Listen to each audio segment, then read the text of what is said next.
Hi everyone, Adrian from Audio Excellence Canada. Philip, Lewis is on his way. He got stuck on highway. Yeah, Lewis gets to be me today.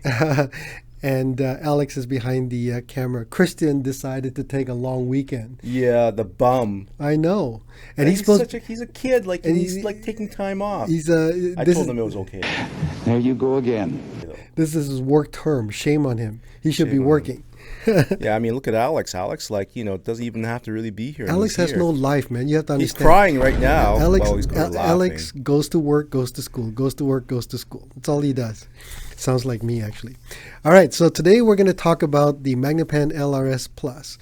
As some of you may know, the LRS was the most affordable floor standing Magnepan speaker. They made it for about 5 years? However long it's been. No. Like 3 years? 3-4 years. Anyway, huge success. So the irony is that they never intended to really produce the speaker for sale per se. I mean, obviously they knew they would sell some, but the intent of the speaker was actually so that they could ship it to customers who live far away from a dealer, and then this way the client could get an idea of what Magnepan sounds like and then order the larger speaker. Turns out that the LRS became a huge success, so much so that it really screwed up the factory in terms of production because it's all handmade. It takes a huge amount of time to make a pair of speakers, and apparently each pair of speakers that they sold, they either made no money or they actually lost money. So they weren't all that excited to improve it. And then, of course, Wendell out of nowhere decides, yeah, we're going to make a better speaker, and they call it the LRS Plus. I personally told Wendell multiple times, just make it a little bit more expensive to recoup your costs. Yeah. But they refused to. Think about that. They refused to actually increase the price of the unit. Well, remember during the lockdown, COVID, for 2 years, even before that, the back order was anywhere from 6 to 9 months. At one point, we only got like maybe 2 shipments a year. Yeah, it was insane. So now, today is October the 29th. So just for context, we did an unboxing a couple of days ago, 3 days ago, and I went on the factory's website to get some specifications and details, and neither the LRS nor the LRS Plus is on the website. The factory literally doesn't want to promote the LRS Plus. I just don't think they have a web guy.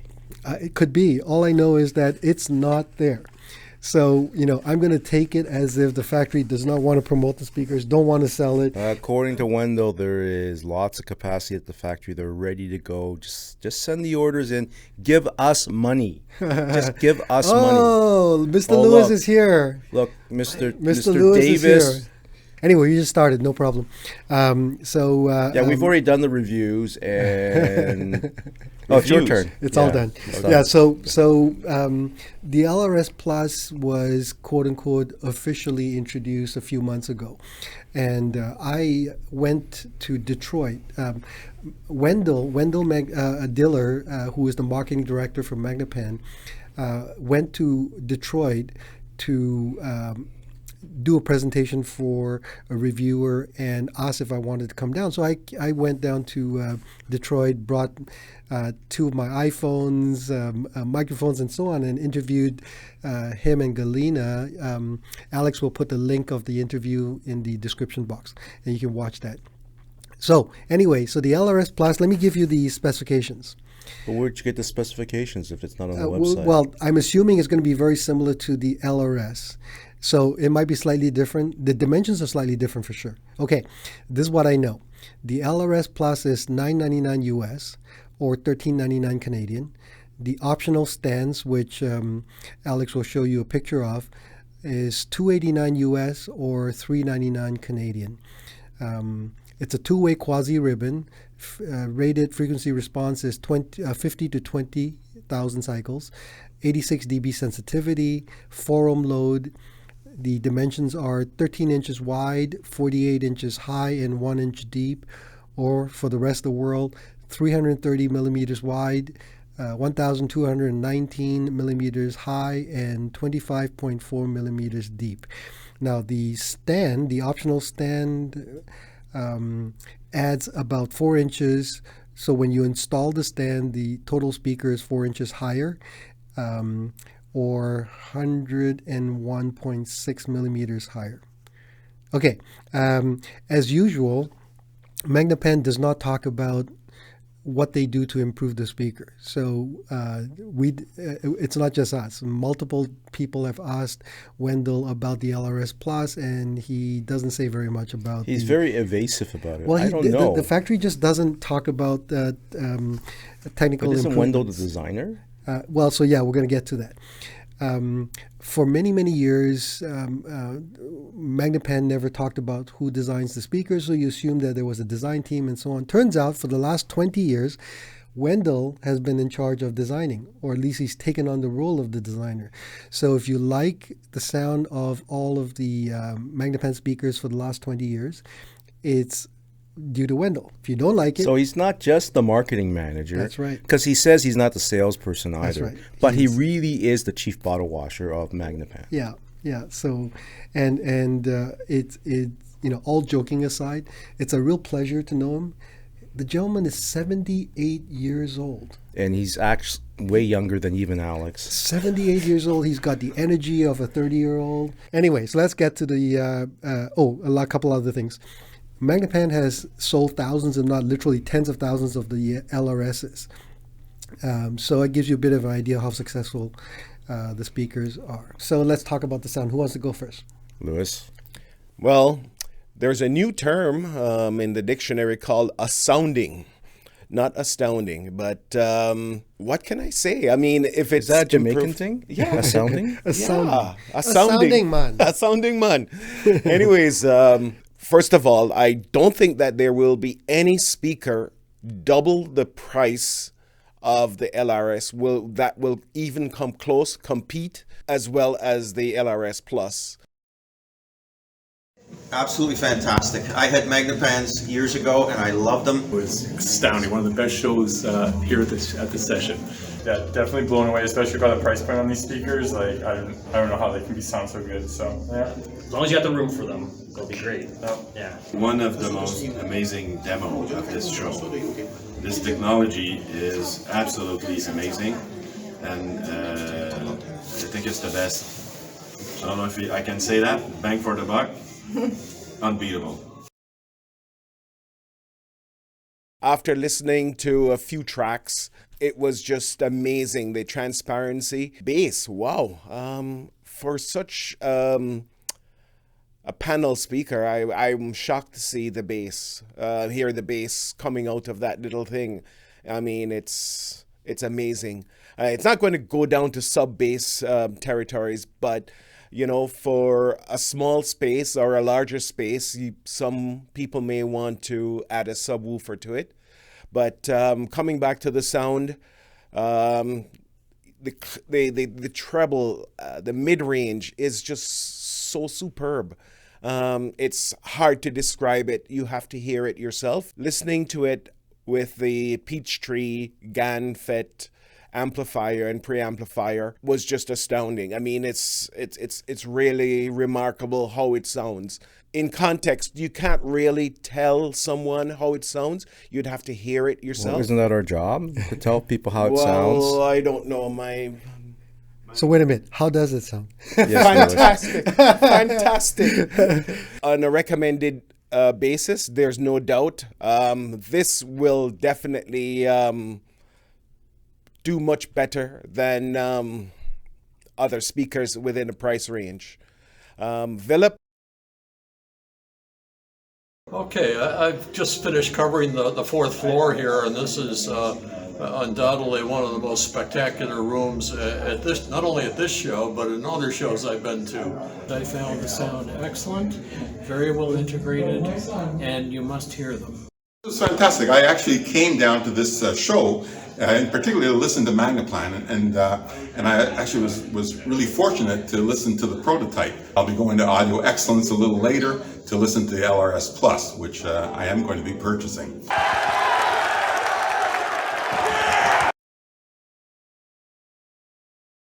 Well, obviously I heard it at Toronto Audio Fest, and I heard it in a context with within Wendell's traveling roadshow system.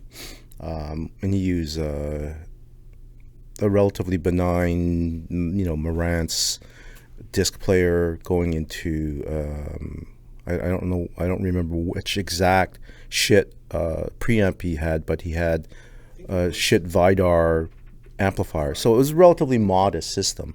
Sounded really spectacular in his room. He as he puts it, I just slap the speaker down into this spot and it works. That's how he sets it up. I was a bit more careful when I set up the speaker in our front room, the room with all the glass where the boot card supposedly can't do anything right. But we use that room all the time. And again, so the speaker was put down when Christian set up the speaker originally. He had the tweeters on the outside. We normally have them on the inside, but I left them on the outside. And that's how they would prefer it. There's about 32, 33 inches behind the speaker to where the we have these vertical blinds, not quite to the glass, but to the blinds. And then obviously 6 feet apart, something like that, from tweeter to tweeter. Sat down in the chair. I actually pulled the chair a little bit forward. We had a little bit of toe in. That's how Lewis listened to it. And we used the Peachtree because it was there and I didn't have Hagel.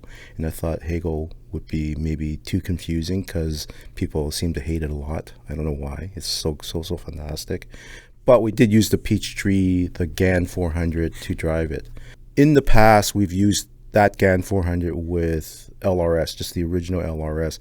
I always found it a little bit not quite as good as the Hagel.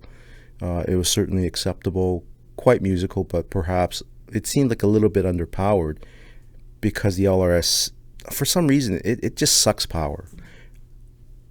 The LRS Plus, the first thing you'll notice is that there's a bit of a tilt to the way the frequency response is as compared to the original LRS. I always found the LRS to be a little bit dark sounding. I kind of like that.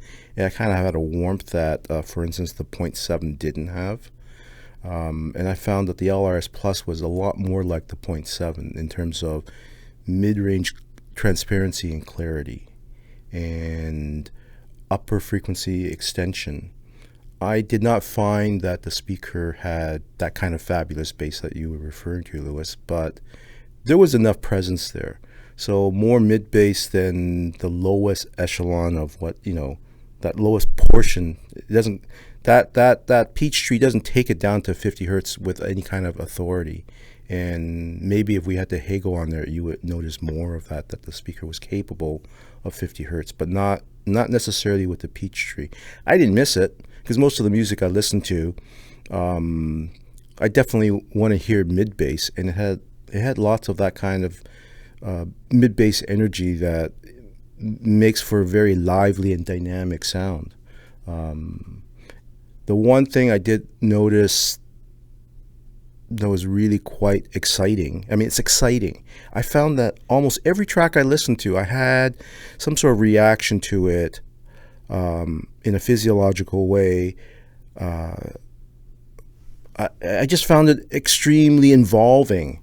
And every track seemed to have an inner life to it. I don't know why exactly, but that's the big difference between this speaker and the previous speaker. No matter how else you look at it, the LRS Plus, and the way we had it set up obviously was on the stand, so they were nearly vertical. It just seemed alive in a way that the original LRS did not seem quite to do. And the GAN 400 was easily driving this speaker, and I listened to it with peaks into the mid 90s. And it's not a sensitive speaker. We know it's lower than 86 dB. They claim 86. In any case, it's less than what it's stated, and that's one of the reasons why it is very amplifier dependent. But since the Peachtree has 400 total watts, and I had the volume probably 2/3 of the way up on the pre-DAC that comes with that set.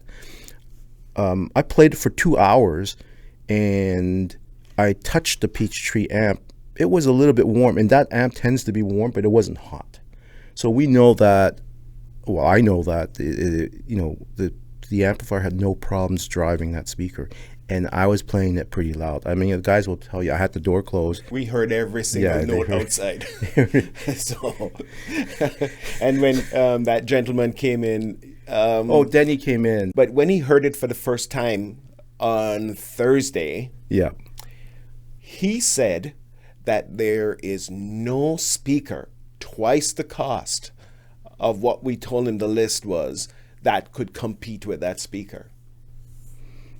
And he has Mac at home. Wow, so, I really think there's no speaker that's, let's say, under $10,000 Canadian dollars that is in many ways comparable. So this speaker will outperform lots of things that are 3, 4, 5 times the cost, in my opinion, in a certain range. It won't do certain things, but other things it does really well. Yeah, but the only thing I find what would be lacking for people is if bass heads want, tremendous bass. You're not going to get that. You never got that from a planar or yes, a panel speaker. But, I mean, for the people who like planar, there is no doubt that everyone will enjoy this speaker. And the buzz, what it's creating, too, from the show was amazing. I mean, people were lining up. Galina had to give them tags as to what time they should come back because the buzz was so much. Oh, yeah. From the beginning of the show to the end of the show, each day, there was a lineup. Oh, huge. So there are two other things that I noticed about this speaker that are quite interesting. Well, the first thing is that, and I made Christian, I asked him specifically to sit down in the seat and tell me what he heard. We should tell people who Christian is. Christian is our other younger person who... Torturee, who usually he's supposed to be in charge of the recording process now. And he's doing a bang-up job reorganizing our website. Our online store. He's basically a co-op student from University of Waterloo. We bring in co-op students every quarter during their work term so that they get a bit of an idea of experience in the real world, and then we get to benefit from slave labor. No, don't say that. So I made Christian sit down, and I said, "Did you hear it?" And he said, "Yeah, it kind of locked in." And I hadn't really heard that with Magnepans before. So with this speaker, the way I had them set up, and because they're standing vertical and there's a little bit more observance of how they would like it set up in terms of the tweeters on the outside and having the tweeters a little bit further away. So it's not extreme toe in. There was a focus that snapped in place and everything kind of locked in, and then you heard way more. There wasn't a diffusion of what the center image is. The other benefit of what because this panel is small, and I'm sure other people will mention it, is that, and I complain about Magnepan imaging because it really doesn't. It's a line source. It doesn't image in the same way as a point source. It cannot. But with this speaker at the volumes I was listening to, with the kind of music I like, the voices were quite centered and human size. They weren't the big head. Yeah, we should clarify because we keep getting the same questions. What do you mean panels don't image? So a point source, if you sit down and listen to a normal speaker, you will hear points in space that designate what instrument or who the vocalist is and where they are. With a panel, you tend to get a slightly, well, not slightly, but sort of a spacious sense, but not necessarily a point space, a pinpoint sense of where everything is. Some people prefer the former. They like something very pinpoint. I used to prefer that as well because it was something that was new. Back in the 80s, speakers were just starting to develop this idea about imaging. So it was new, and so I liked it for that reason. But over time, certainly I prefer much less of a pinpoint, but rather a dimension, because to me, the ability to suspend disbelief is when I'm listening to a singer, and that singer has height and has dimension. Not necessarily a point, but rather a sense of size. My brain tells me, okay, that sounds more real. Anyway. Well, the other big thing, obviously, is that when you have a point source transducer like a dynamic speaker with a 1-inch tweeter, is that when you turn the volume up, the size of the image doesn't really grow. In other words, with a panel, when you play at low volumes, the image can be small, and then it gets to a point where as you ramp up the volume, the image might get to a regular size, and then when you play it really loud, you get a giant head in front of you. So with this speaker, I did notice that the imaging was a little bit more precise and exquisite, and at the volume that I liked in that room, it was almost like a regular, a dynamic speaker with a point source like tweeter. So I found that interesting, that I didn't used to get that before, and I noticed it for the first time. Plus with the fact of the way the soundstage and the imaging kind of locked in the one seat when I had it set up. So that was a very interesting, change from how I normally hear Magnepans. And I'm not saying that the other ones can't do it, but certainly in this instance with those amps, it did all that. So it made me very, very, very happy. As you know, I usually don't play all the songs all the way through, and I was playing quite a few of them completely because it was so mesmerizing. I was sitting there and going like, this is really, effing good. So, do you think the amplification, let's say if we put the Hegel in it, what would you think? I think that you would get a bit more bottom end response. I don't know if the mass and weight will be greater because it doesn't really do slam. It's not like a dynamic speaker. It cannot move the volume of air. It cannot, pressurize the room. But certainly it has, with the Hegel or something that has a really high damping factor, it should give you more response right down to the bottom. To whatever it's rated. It's rated for 50 hertz, and I've heard 50 hertz coming from an LRS. I'm sure the LRS Plus will do it. But again, the tilt is more mid-range centric, and especially the top end is a little bit more exquisite.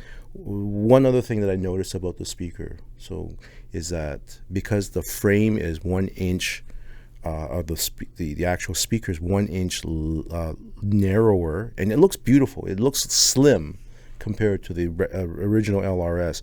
The actual frame of the speaker is a little bit more twisty.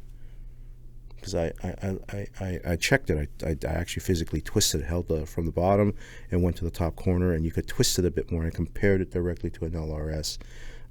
That might be why the mid-range and the highs have a little bit more sparkle and a little bit more vibrancy. But again, we don't know because Wendell won't answer our questions. Speculation. It just sounds great, though. It does sound great. I mean, it's really good.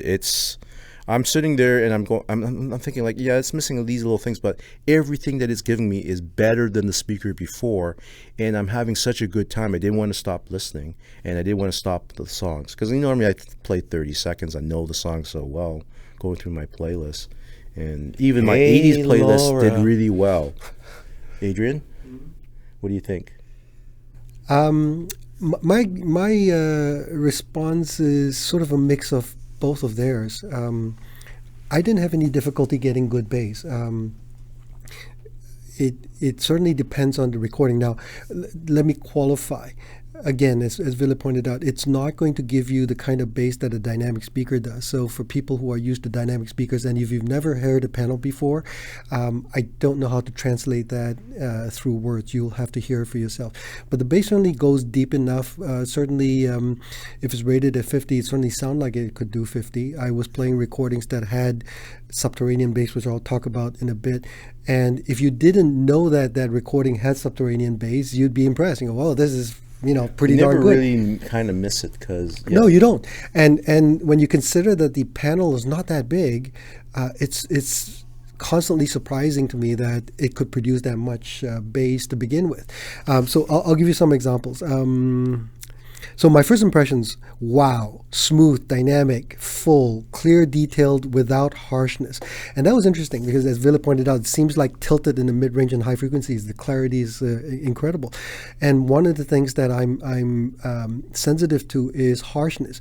So if it's great clarity and detail, but at the expense of harshness, or you get harshness, then I don't like that trade-off. This didn't give me that at all. Oh, and the other thing is that with the Magnepans, because any speaker really, as you go up in the higher frequency, it's more directional. So if your room is very bright or acoustically very lively, and you don't like high frequencies, you don't have to toe them in very much. Just you play with the amount of toe in. I didn't need to adjust everything because what I heard from the guys setting up sounded really nice. Micro and macro dynamics are very good, very good. I would play it at low levels and I would still hear the small dynamics, and then the larger dynamics were all there. Transients, start and stop was very good indeed. So one of the things that planar speakers, electrostatics and planar magnetic speakers can be known for is their ability to start when the signal starts and then stop as soon as the signal stops, because there's very little mass. If you think about what a typical woofer looks like and how much more mass it is, how much more massive it is compared to the planar, you can understand how quickly the planar can start and stop in comparison. Big soundstage. I would play all kinds of music, and I got the speakers disappeared, and I got this big soundstage, some cases easily wall to wall. Here's a little tip. I've mentioned this in the past about planar speakers. These speakers are from the factory with the optional stands almost vertical or perpendicular to the ground. If you tilt them forward, so I this morning experimented, I put 2 CDs under each part of the feet, so altogether 8 CDs, so it would tilt forward. The soundstage gets taller, and the vocals, the vocalist sounds taller as well. So again, it allows my brain to forget that I'm listening to a recording much more easily. You guys check it out. I didn't take it out, so you can check it out later. So you know that it has 2 holes. Yes, I forgot to mention that. If you look at the optional stands on the back, they are pre-drilled, so you can find bolts, threaded bolts, and it comes with 2. Yeah, you put in the front for the front. Back. Yeah. So you can tilt the speakers forward anyway. So here's a couple of examples of music I played. I played Tracy Chapman's Stand By Me live at the Late Show with David Letterman. And again, her voice, she sounds like she's right in between the speakers, not necessarily a point, but dimensions, height. The tone of the guitar was great. She's slightly behind the speakers, so it gives this really nice sense of detachment, so the speakers disappear very well. Then I played Yellow, Kiss the Cloud. Very atmospheric, very airy. You have the sense, again, the speakers don't exist there, even though there are panels in front of you. Just the sound was just inhabiting the front of the room where the speakers are. Again, big, deep stage. And then I played the late Eva Cassidy's What a Wonderful World live. So I first discovered her music many decades ago, back when we were on Bayview, so it might have been 20 somewhat years ago. And she has this absolutely beautiful voice. And the way she sings this song, it evoked this beautiful dream, this sense of what a beautiful vision of what the world could be. And she just sings it so beautifully. So then that caused my mind to think about John Lennon's Imagine, which is, again, another song about the potential, about what could be. Idealistic, dreamy, almost naive in its lyrics. If you listen to that song through these speakers, you can hear in the beginning the piano is more canned, muffled, almost sounds like the piano was slightly off tune, which is kind of interesting. Then I played Buddy Guy and Tracy Chapman with Ain't No Sunshine. Buddy Guy's guitar is so beautiful, nice, warm, rich tone. Highs are a little bit compressed in this recording, and this is the other thing that I wanted to highlight. The speakers are transparent and neutral. if this was the first cut I would play, if I had played this, and if every cut after that sounded the same way, in other words, a nice tone, warm and rich, high slightly rolled off, then you could infer that either the system or the speakers sound like that. But the speakers don't sound like that at all because they're chameleon-like. On some recordings, they're very sparkly and very airy and very extended. And some of the recordings, they sound a little bit more compressed in the high frequencies. And then for dynamics and bass power, I played Kashmir by Marson. So this recording is the one I referred to just now with subterranean bass. If you play this recording through a system and a pair of speakers that can go very low, it will shock you. The bass will rattle your walls. It will roll through the ground and shake your pant legs, the whole thing. It's incredibly powerful and has very, very deep bass. These speakers hint at that. But at no point did you feel like you're missing it, even though I knew the recording had that kind of deep bass. Would I want it? Absolutely. It's in the recording. But unlike a speaker, a typical dynamic speaker in its price range, it would miss all of that. I didn't find that I was missing anything. It's like, I mean, this is not my original thought, but it's like an LS358. It hints at these things. Yeah, but see, the LS358 did leave me wanting.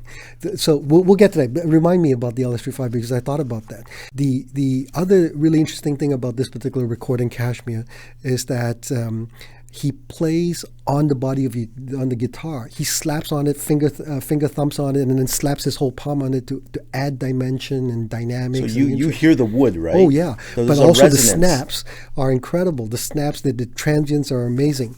And again, the speakers start and stop so well that when he snaps on the body of the guitar, you not only hear it, you also feel it. It's amazing.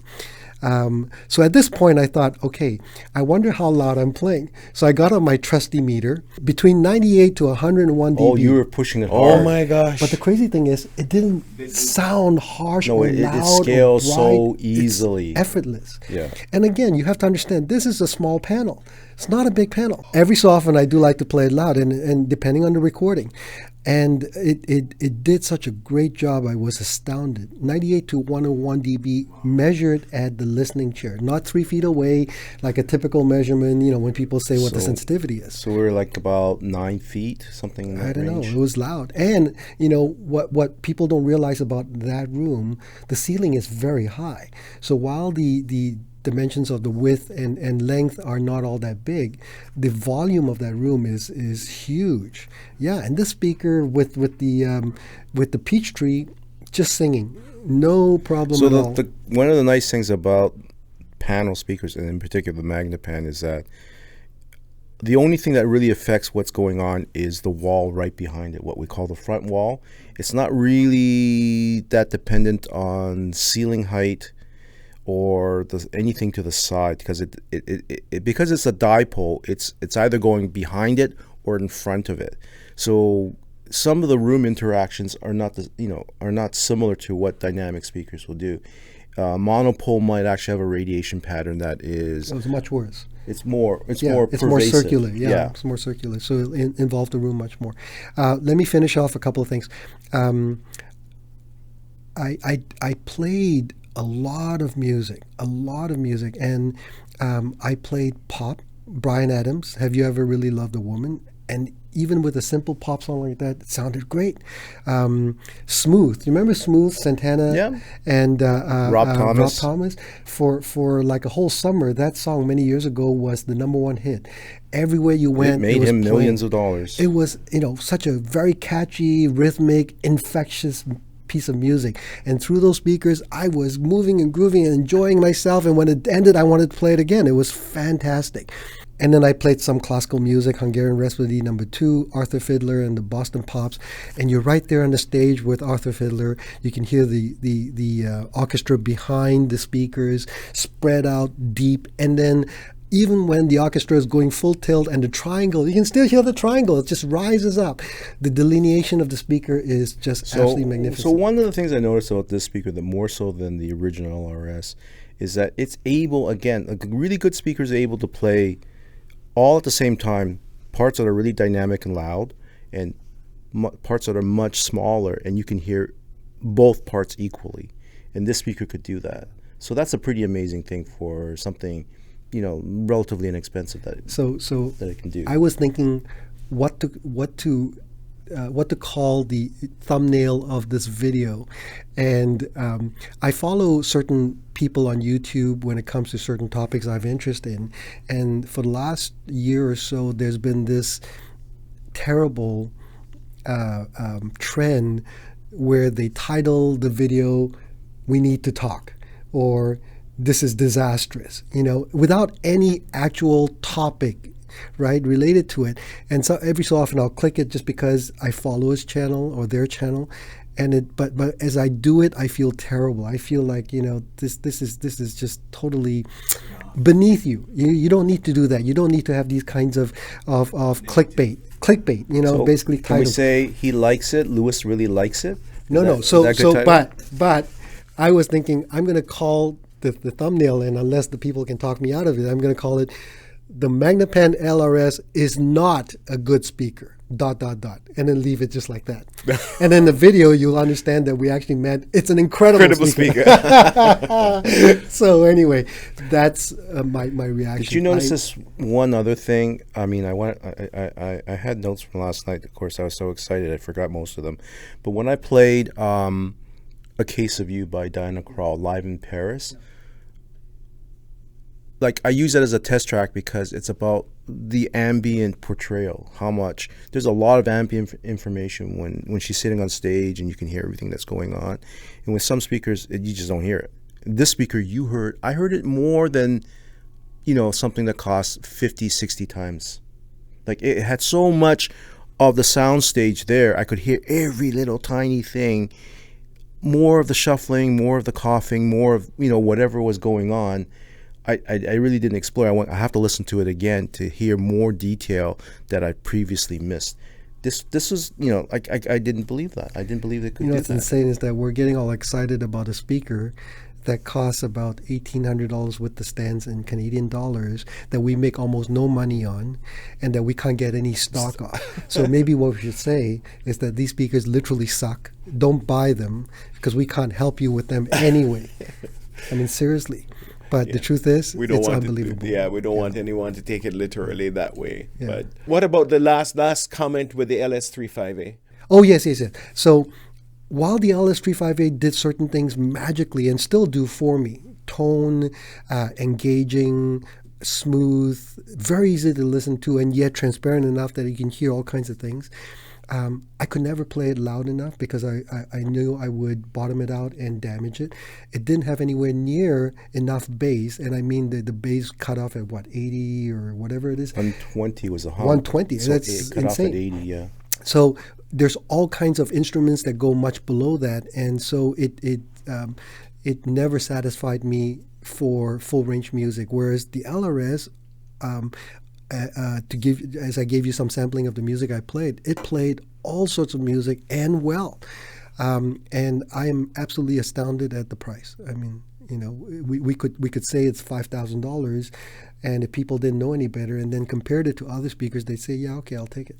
I think it's that good. Anyways, so to wrap up, guys, what do we give it? 2 thumbs up. 2 thumbs up. 2 thumbs Yeah, up. Very enthusiastic. We really like it's up it. here, not down here. So It's up here. I wish we could get a lot of inventory because I've ordered a lot, but we got nothing. Yeah. So to reiterate, the Magnepan LRS is not a good speaker. LRS Plus. LRS Plus is not a good speaker. It's a great speaker. Thanks very much, Adrian from Audio Excellence Canada, Philip, Lewis, and Alex behind the camera. We'll see you again next time. Thanks. Bye-bye.